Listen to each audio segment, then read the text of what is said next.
John Wooden is quoted as saying, "A coach is someone who can give correction without causing resentment, and a unified team is built not on sameness, but on shared commitment." Let's talk about team unity and coaching on today's episode of the Playing with a Purpose podcast.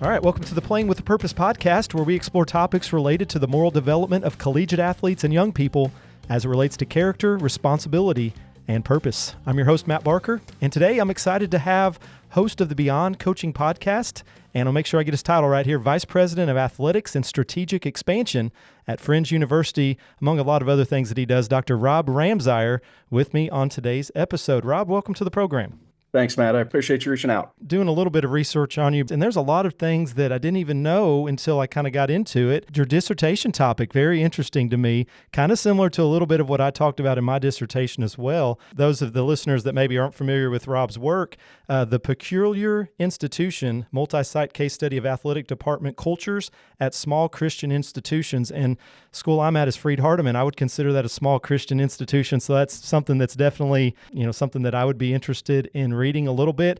And I don't know about you, Rob, but with my dissertation, I don't know if anybody's read mine yet. They say you can stick a $5 bill in the middle of it, put it in the library, might still be there once you go back. But this is one that I would definitely be interested in reading. And anybody that's in the athletic field definitely would be an interesting study. Really great to have you on the program today. Excited about it. This is one I've been looking forward to. And if you could just give us a little background of information about you. We're going to get into the Beyond Coaching podcast here in just a little bit. Give me a little bit of background about your education, family, experience with coaching, athletic department work, and all that good stuff. Yeah, I do say, I think I'll one-up you. I'm very confident my mother read my dissertation, but other than that, I don't know if anybody else has jumped in there yet. But so yeah, I'm just finishing up my 7th school year at Friends University, where the long title, I'm the athletic director. I do some development work. And then I help co-lead strategic planning for the university. So that's the role now. But growing up, and when I was in college, I did my undergrad, got a history major from Mid-American Nazarene, and thought I wanted to coach forever. Worked on my master's while I got into college coaching at Mid-American Nazarene was my first job. Master's in sports studies at University of Kansas. And then became a head coach at age 26 at Heston College, which is a private 2-year Christian school just north of Wichita, Kansas. And spent 4 years as a head coach. And year 2, it might have been after year 1, I realized I was working really hard, but really didn't have the foggiest idea. I didn't know as much as I thought I did, which I think a lot of people have that experience. So 2 things happens. One, I come from a family of a lot of educators, so I went out and tried to find some classes to take on leadership. And then really got close with Dustin Gallion, who was our basketball coach at the time. And we'll get into it later, I think. But we ended up, all those conversations were kind of the start of the impactful coaching project that we do together. But after my 3rd year as a head coach at Heston, we had our second daughter. And I remember it's kind of a vague memory now, but I got a video over from my wife doing something for the first time, and I missed it because we were playing some road game or something, you know. And for the first, I had been so singularly focused on coaching. That was the first moment I'm like, am I doing this right? Am I being a good father, good coach, all those kind of things? And as happenstance would have it, a couple weeks later, our VP of Student Life at the time at Heston announced he's retiring. And they decided to split up the role he was doing between me and the AD. So I got into the administrative side, where I became Dean of Students and head baseball coach, and was also Title IX coordinator. And then the guy that became the VP of Student Life, powerful mentor of my life, Joel Kaufman, he was VP of Student Life and AD. He decided to leave the next year. Administration, just kind of dumb luck. And did that, where I was VP of Student Life and AD for 3 years. And then had the opportunity in 2018 to come back to Friends, which was special because Wichita's my hometown. And we had just had our 3rd kid, and it's been a really special deal. My wife is Charlie. She's from about an hour from here. And we both have family in Wichita. We have 4 kids now, from 11 to 3 is the youngest, and they're getting to see their grandparents all the time. Their cousins live down the street, and it's just been a pretty special time of life for us. Professionally, I think this comes from after the first year of head coaching, where I was developing my knowledge of the game, but I think I was adequate there, at least got buy-in. but the challenges didn't come from anything specifically like X's and O's related. Mm. It came down to relationships, conflict management, culture development, whatever you want to call those kind of things. And that's really been something I've been fascinated with ever since. That's what my part of what my dissertation focused on, and really been diving down that road. The more I study, the less I think I know, but more questions I think I know to ask, and it's just been a lot of fun. Yeah, and it's been interesting. I've been listening to a few of the episodes. I think you've had the podcast, the Beyond Coaching podcast, for over a year now. I think a year, with the Impactful Coaching Project, I think is going on 2 years, a year and 7 months is what I think I looked up. Great podcast, a lot of great guests. You and Dustin do a great job with that. I can totally relate to what you're saying too. I used to be a sports information director, and you feel like you're pulled a lot of different directions, just like coaches feel a lot of times. You feel like maybe sometimes you're missing out on things at home because you want to dedicate as much time as you can to your job, and certain jobs are a little bit more demanding than others. Coaching is one of them. Sports information directors are busy all the time as well. So tell us a little bit about the background behind how this Impactful Coaching Project, how did that begin? Is that something that kind of developed over time throughout your different experiences? Tell us a little bit about how that came to be. Yeah, I think it really. So Dustin Gallion's my partner in it, and one of the best coaches, recruiters I know. And he became a head basketball coach at Hesston College at age, I think, 24. And I was 26. And in some ways, we felt like the blind leading the blind and had a lot of expensive experience learning hard lessons and a ton of conversation back and forth, looking for resources. How do we do that well? So that had just been, we're close friends, but part of our relationship for over a decade. And then about whenever Impactful Coaching Project started, it started because we had a donor come to friends and wanted to fund something entrepreneurial and was going to put up a decent amount of money, and everybody submitted proposals. So we came up with it like in a week, and we didn't get the grant. We're like, hey, we did all this work. Let's go with use it, it. see what happens. So that's really how it started. It took the impetus of somebody saying, hey, we'd help fund this. They didn't fund it, but we just thought we'd go with it because that when we were planning and writing up the proposal, it was something we wish we would have had. And we were like, well, if we can put this together, and that's how the podcast came about. It was initially Dustin and I just having some conversations, and we broadened it out. And I had a lot of, I don't know if anxiety was the right word, but we recorded a lot of them before we ever put them out because I didn't want to come across as a know-it-all. I was worried how it'd be received. And then we decided, let's do it. And partially because I was learning so much from everybody we talked to, or I'd probably be doing it even if we never published it because I just got to reach out to smart people and ask them questions. And it's so that part of it has been great because I feel like have such a deeper understanding of culture and coaching and leadership just from learning from others. And it's been great. Yeah. You're at Friends University now. You said you've been there the last 7 years, and you talked a little bit about your other experiences other places. What is it about Friends that makes it so special for you? You mentioned that you're closer to family. That might be part of it, but maybe what's the most rewarding part for you to working in the athletic department at Friends? A couple things.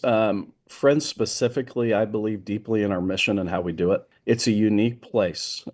Historically, Friends was founded as a Quaker school, founded by the Society of Friends, hence the name Friends. We have this unique lane in Christian higher education where kids don't have to be Christians to come.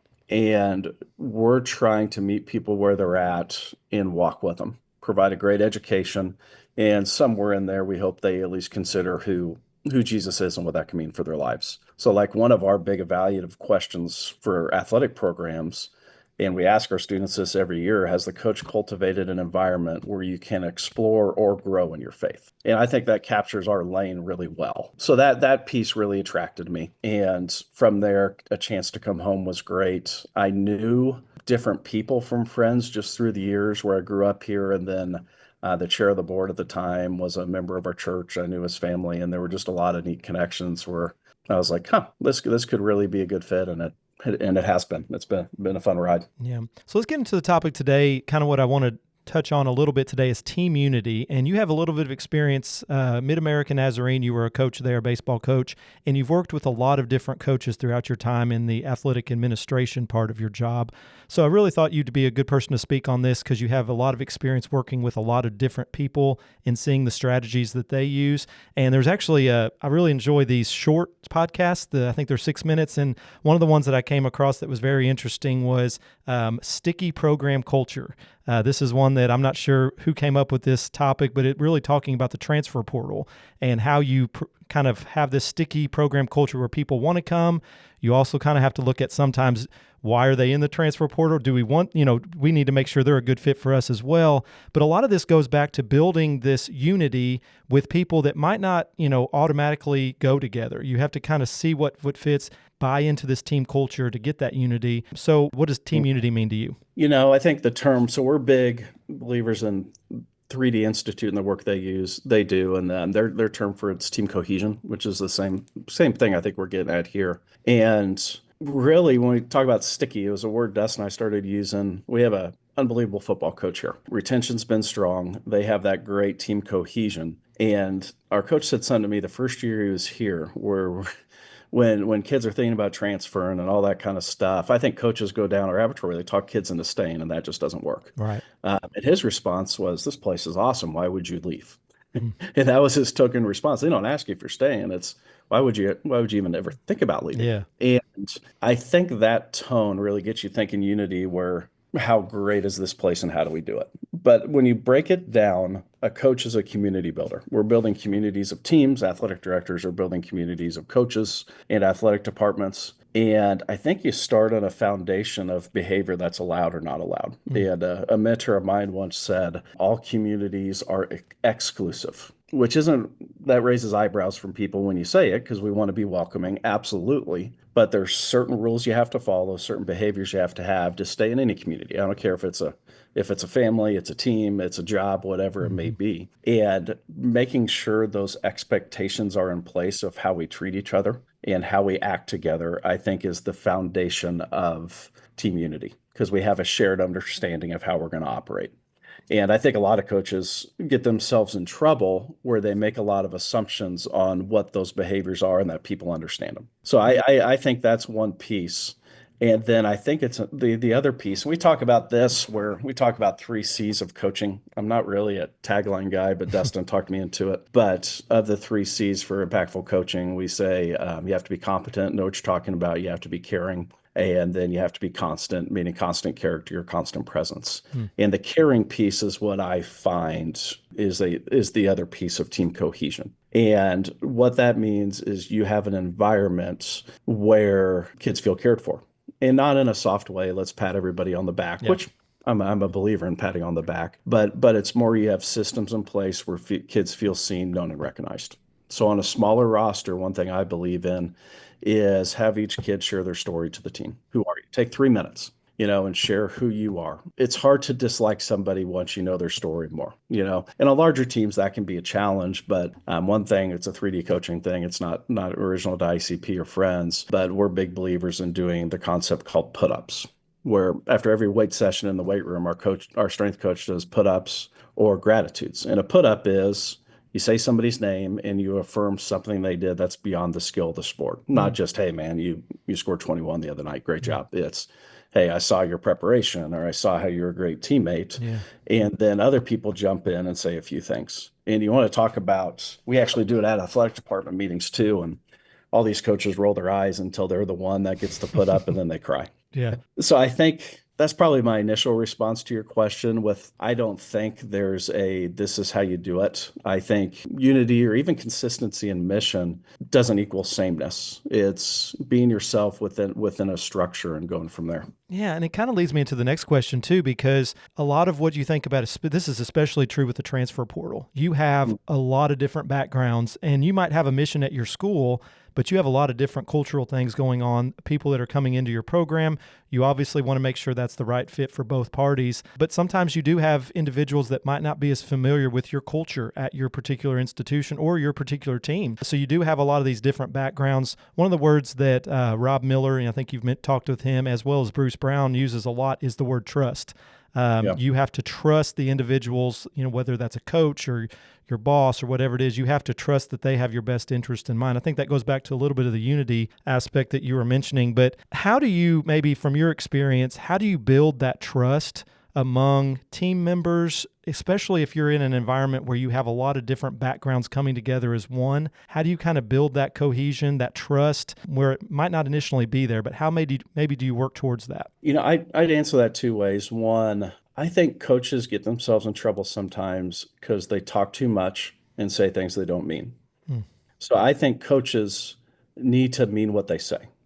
And if they don't, because I think of a coach I had, let's say, who after a game, I'm going to do this, this, and this, and we're going to run you into the ground on Monday, all these kind of things, which looking back, I did as a coach. yeah. And then Monday comes and there's no change, So if you don't mean what you say, I think there's a lack of trust. And on the flip side, and I believe in this just as strongly, coaches are going to screw up. I'm going to screw up as a leader. And when it happens, go and apologize. It's Yeah. it's very simple, Own and up I to it. Yeah. and I think especially young coaches are fearful. Will that make me look weak? And it's no. I think it actually makes you look more powerful. And we can talk all we want about the broad backgrounds of everybody and all that different stuff, but I think there are just some common hidden needs of being seen, being known that we can accomplish for team unity. And then we take on those issues when you come. So take a football team, you're gonna have 100 kids out there.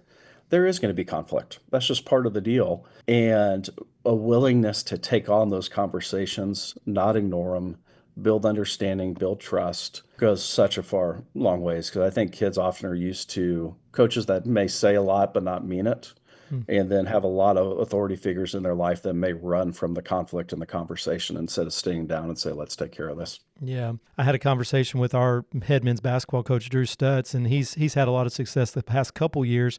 And one of the things he talked about as far as getting a lot of these guys from different backgrounds is he used the word honesty. He said, I try to be as honest as I can. If they're not going to play their first year, I might tell them, this is something you're going to have to work towards. There's this many guys that are kind of in the same position. But one thing he talked about was being honest with the players and not just saying, yeah, you're going to start right away. And then they get there and then they're like, well, you lied to me. I don't trust that you're going to tell me the truth in the future.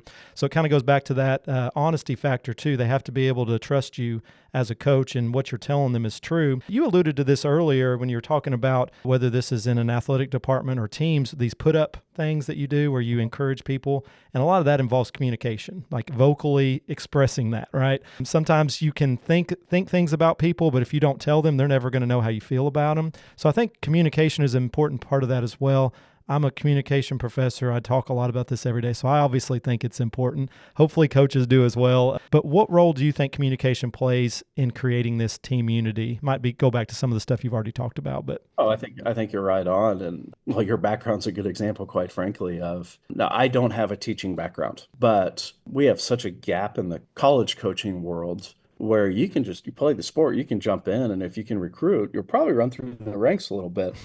But the ceiling I see is you don't get taught like you would if you're going to teach at the high school level how to manage a classroom, which is the same thing as managing a practice Yeah. in terms of communication, in my opinion. You don't get taught just pedagogy on how to teach. And some of the coaches that I've seen not do well, it's that stuff. They're wonderful people, they know their sport, but they don't communicate clearly.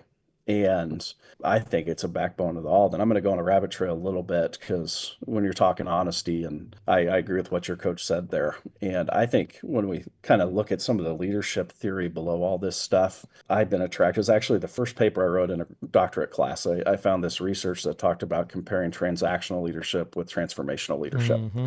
And we all love transformational leadership. Right. It's idealistic. We're changing kids' lives. I'm all for that. But there's a lot of stuff out there that says that's great, but if you don't build trust first, then it doesn't matter. It actually rings hollow.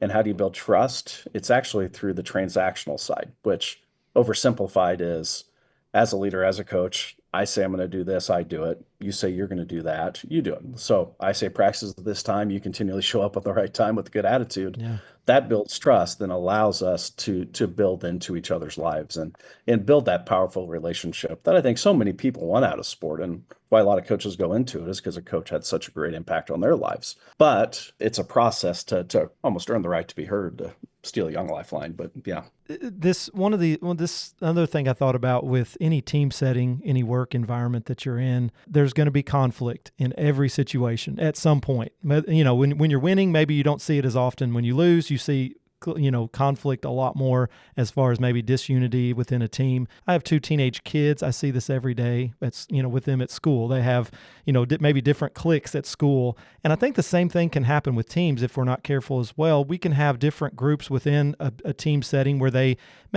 just naturally relate better to certain people on the team, and they maybe form certain cliques. And as a coach, maybe that's a difficult thing because you want people to relate to other people, but you also don't want it to be where they're going away from maybe what the team mission is, the team culture is. You want them to have that unity so everyone is on the same page as well. So from your experience as a coach and maybe working with a lot of coaches at Friends, how do you handle internal conflict and cliques within a team to try to keep that team unity? That's probably a tough question. No, I think it's an interesting one. I have some outside the box thoughts on this actually from my time as VP of Student Life. So in that role, you're really charged with trying to create community for the whole campus outside the classroom. And when I was at Heston, I'm probably screwing up this number, but I want to say about 30% of our students were international students, and a big chunk of those came from Japan.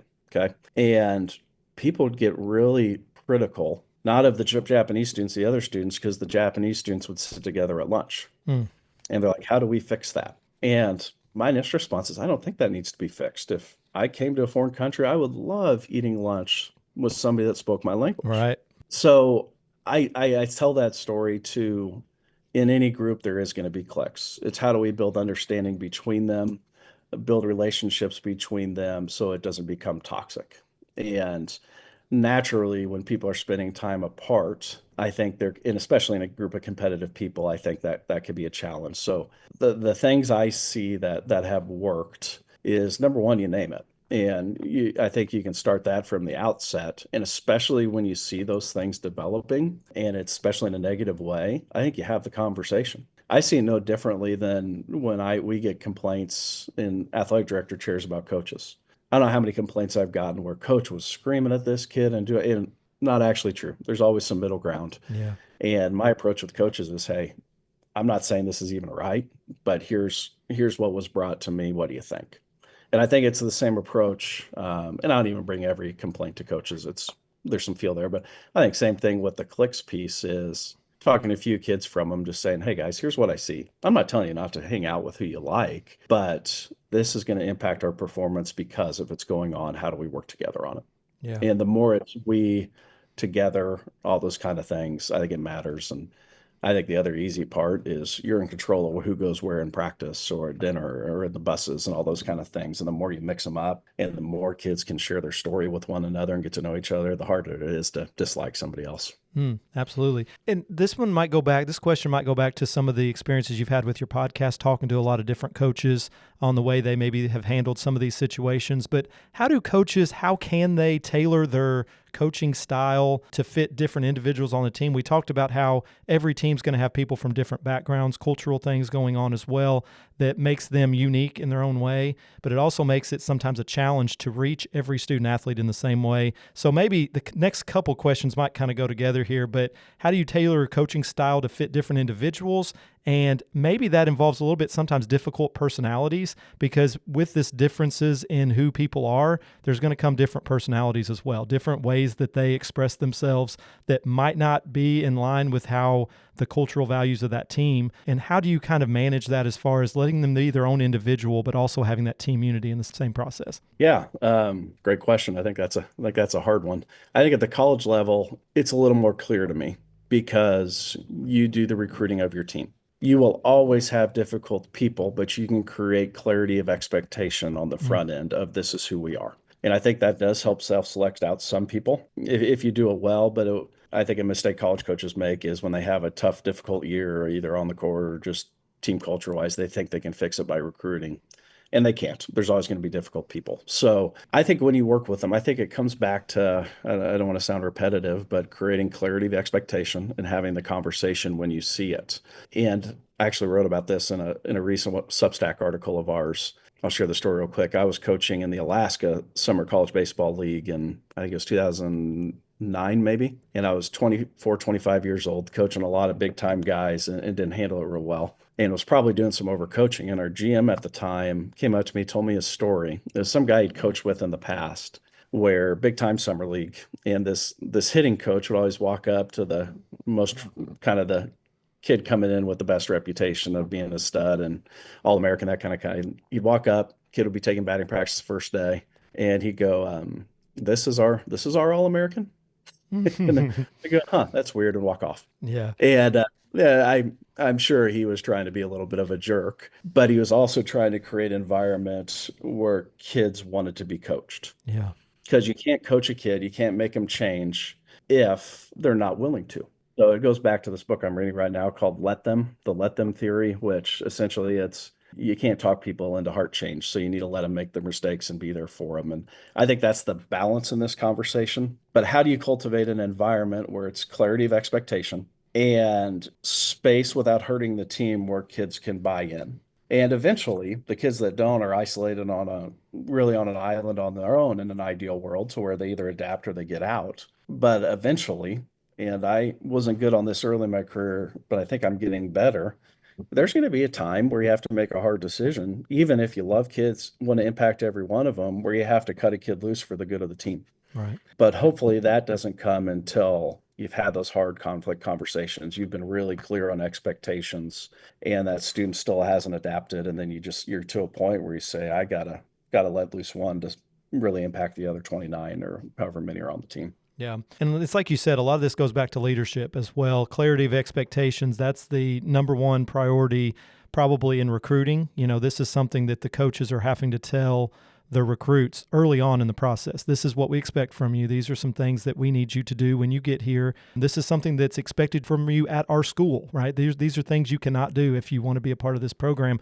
And I think, like you mentioned, this is something that's communicated early on. I think another part in addition to that, which kind of goes along with my next question, is leadership within a team as well. You have your coaches, but you also have these team leaders as well. Some people call that peer leadership. It's individuals on the team that kind of step up and take on leadership role from a player's perspective. Maybe sometimes we call that team captains. Sometimes we just call that just leaders on the team. Sometimes these are older individuals. Sometimes people emerge as leaders early on, right? We see that they have these qualities that they're really able to motivate their teammates. So how do you encourage or incorporate peer leadership within this to help build that team unity and utilize them and maybe helping build team unity as well? Yeah, I think foundationally the first thing is shared language.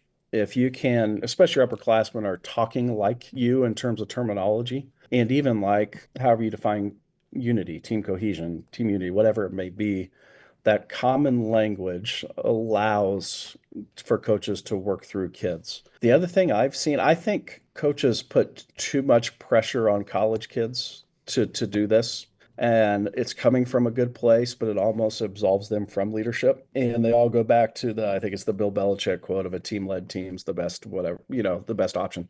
Totally agreed. But we're working with 18 to 22-year-olds, not a 28-year-old Right. adult. So I see number one, is common language, really getting the kids that have been in the program on the same page. That could be a lot of ways. I'm a big fan of the small groups where you meet as a small group, talk through these things, answer questions, and it really create clarity. The other thing I like that I think is probably an atypical response to this question is peer modeling and peer leadership and doing it in practice. So Yeah. assigning kids to teach roles, and this is a 3D coaching thing, Yeah. teach certain skills, teach different things in practice, where you take 10 minutes, you have the returners who have been with you 2, 3, 4 years, know how to teach a certain skill, and the coaches get out of the way and let them do it. And I think that allows leaders to emerge. And I'd even be a fan of a coach not showing up to practice and having a kid or two lead it, or maybe as part of the session or whatever it may be. And I think that allows leaders to emerge as well. Last thought on that, and it comes back to the communication and clarity we keep talking about. But when these things happen, here's how we take them on. So the kids have a framework to have that conversation. I even do it from an athletic director level where a former boss of mine recommended it, where I have a yours, mine, and ours list of here's my job, here's your job, here's the things we do together. We've never even talked about that for ICP or like friends within a team, but I think that kind of clarity, and it doesn't have to be a long list, also allows leaders to emerge. 'Cause sometimes I don't think kids know what space they have to lead, and that leads Right. to almost too much ownership or too little ownership. So even clarity there of as a coach saying, hey, these three things, here's really where I want you guys to lead and grow and take over the program. Yeah, it makes me think of our basketball team who had some success last year and in the last couple of years really. And talking to our coach, and talking about the different players, we had a lot of talented players that could just go and just perform. And we also had some other really good players that were just good leaders on the team. There's one in particular, one we just had graduate. He's going to be a big loss next year. Not having him, just remember him on the court, almost like knowing what play was going to be called before the coach called it, kind of just being on that same plane as the coach, knowing kind of what the coach is wanting to do and executing that. Those players, even if they might not score the most points, they're very valuable to a team. And it goes back to this, his dad was a coach, so obviously he knows a little bit about coaching and different things, kind of knows what coaches expect. But just having that variety of players, it's not you're not going to be able to get 10 players that are just going to go score 30 points every night. But having those players that can organize the team, do all those things, goes back to peer leadership. And a lot of that is just communication, like you mentioned, making sure the coaches are clear in what they want each player to do. They know their job, they know what they're going to do, and they go and execute that. And I think that's one of the reasons we were able to have such good success the last couple of years. Finding players like that have those variety of skills that you can utilize, I think is very important. Let's not fool ourselves where it takes talent. But right. You got to have players. That makes a good coach. But it sounds like something your coach has done really well is created clarity of roles. And here's what's expected to you. And it's like talent and really creating clarity and managing those personalities. Yeah. Last thing I usually have our guests do is just give us any other information that you want to share that maybe we didn't get to. And also, I want you to share with our listeners the ways that they can find, I know you can find your podcast on Spotify. If there's any website or anything for the Impactful Coaching Project, they can get some more information about that. I'll also try to include that in the show notes as well. Anything else you'd like to share about the Impactful Coaching Project, kind of the goal of that, and maybe where they can find more information about that? Yeah, so you can, we put out something once a week, sometimes twice a week through our Substack. So impactfulcoachingproject.substack.com. And there's a link to all the different ways you can access our podcast through there, but you can get it on Apple, Spotify, any of those things. And we also have 2 books.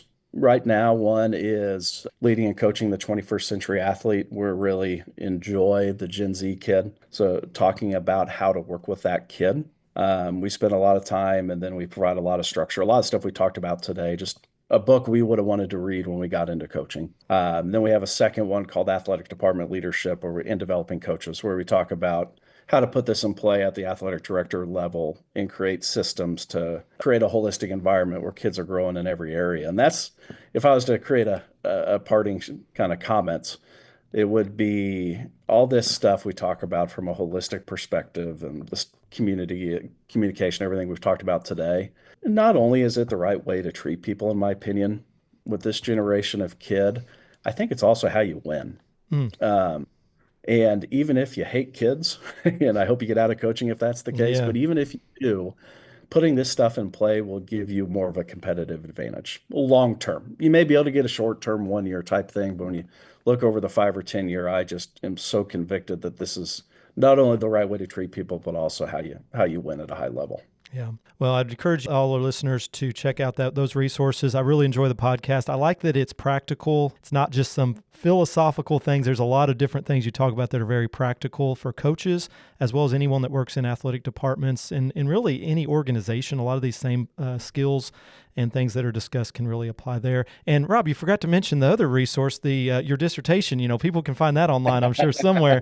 The Peculiar Institution, which I'm probably going to check out, at least read some of it. So there's also some great information. There's probably some journal articles out there stemming from that. So make sure you all check out that as well. Rob, I really appreciate you coming on. This has been fun. I enjoyed it. A lot of great information to share. I appreciate you coming on. Thanks. I appreciate it. All right, that'll wrap things up for this episode. Thanks for joining us for this episode of the Playing with a Purpose podcast. Special thanks again to Dr. Rob Ramseyer for being my guest this week. Be sure to listen to this episode and future episodes on Spotify or anywhere you listen to podcasts. You can also catch the Playing with a Purpose podcast on the Freed Hardeman Athletics Champions of Character website at gofhulions.com/champions of character and on the NAIA Champions of Character website at naia.org/champions of character. Join me for our next episode as I talk with Freed Hardeman head women's basketball coach, Miss Abby Stutz, on the topic of what makes a great team captain. And remember, winning isn't just about the scoreboard, it's about the character we build along the way. We'll see you next time on the Playing with a Purpose podcast.